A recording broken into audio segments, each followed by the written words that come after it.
Alright, this video is how to install the Rockford Fosgate 8-inch shallow subwoofer into a Generation 1 Chevy Volt custom speaker box that I'm making. So here is the part number, P3SD2-8.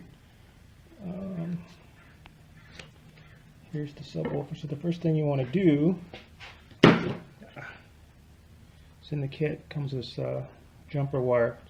So originally this is a 2 ohm setup here. It's a dual voice coil. So we want to get this to 4 ohms, so you need this jumper wire basically to make the voice coils wired in series. So it makes it a 4 ohm wiring setup. So here we go. Alright, so this is basically the wiring setup we're trying to mimic.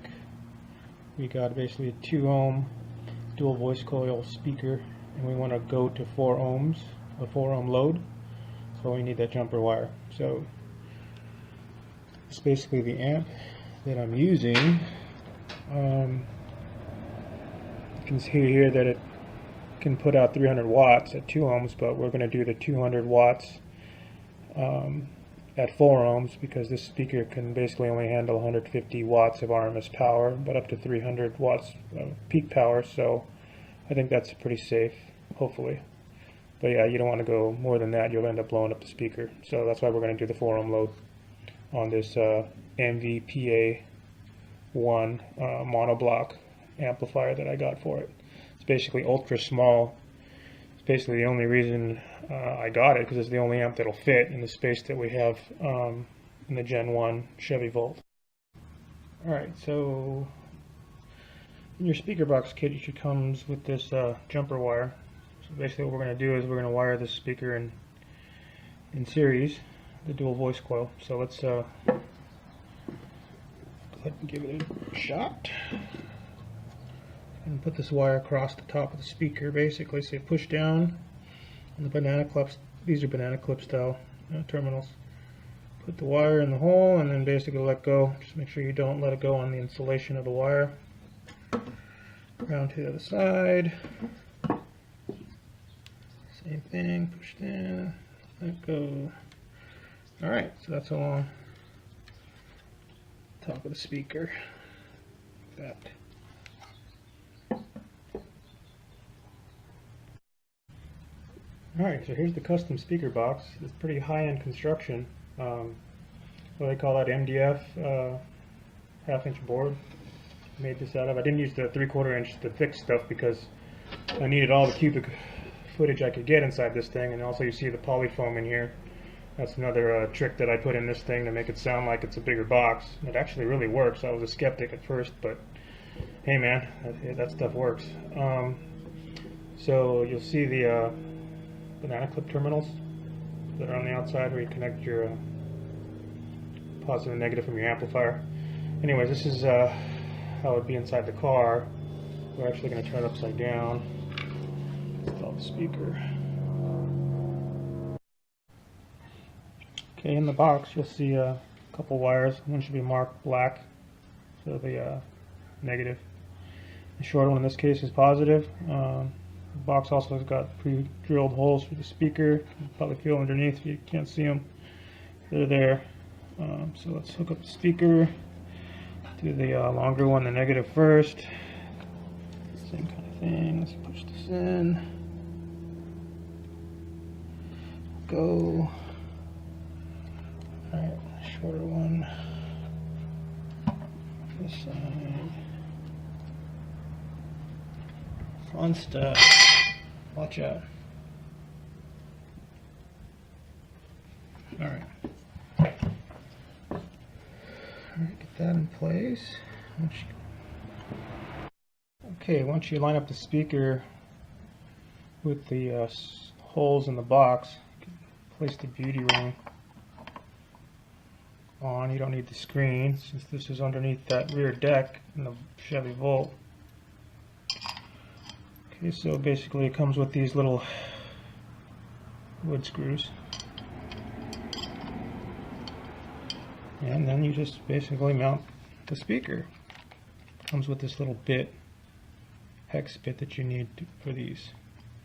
I guess it just makes it harder for people to steal the speaker if they wanted to or whatever. It's going to be under the deck anyways and bolted down. It's got bolt points on this box too, so pretty cool stuff. So I'm not bore you with screwing this down, but that's what's next. Alright, so there she is installed. Show it to you right side up. Alright, pretty neat.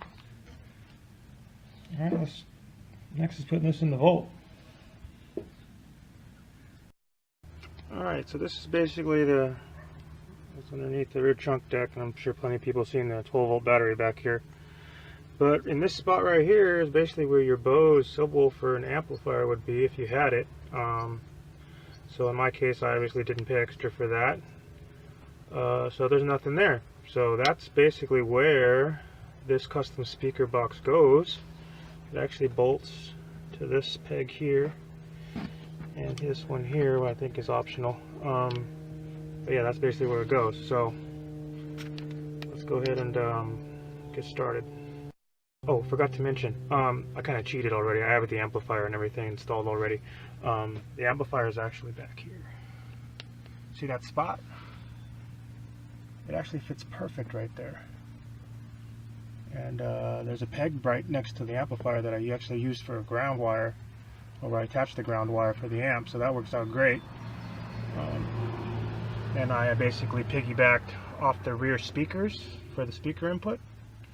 And then the remote wire is actually going all the way into the dash behind the radio for that. That way the amplifier works when you're in the car with the ignition off and you just turn the radio on.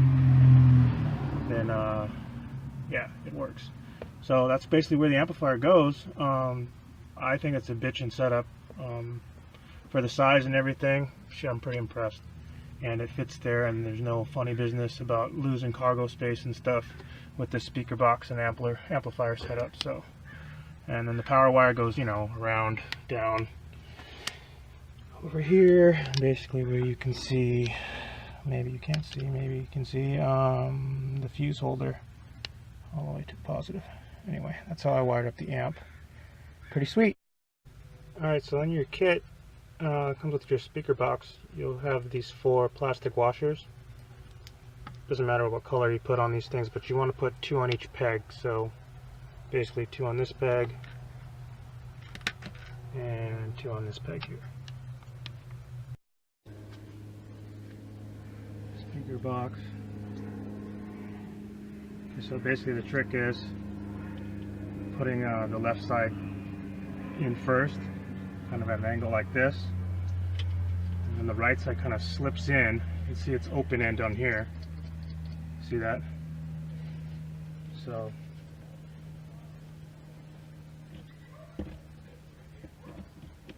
once that one goes on, kind of want to guide that one.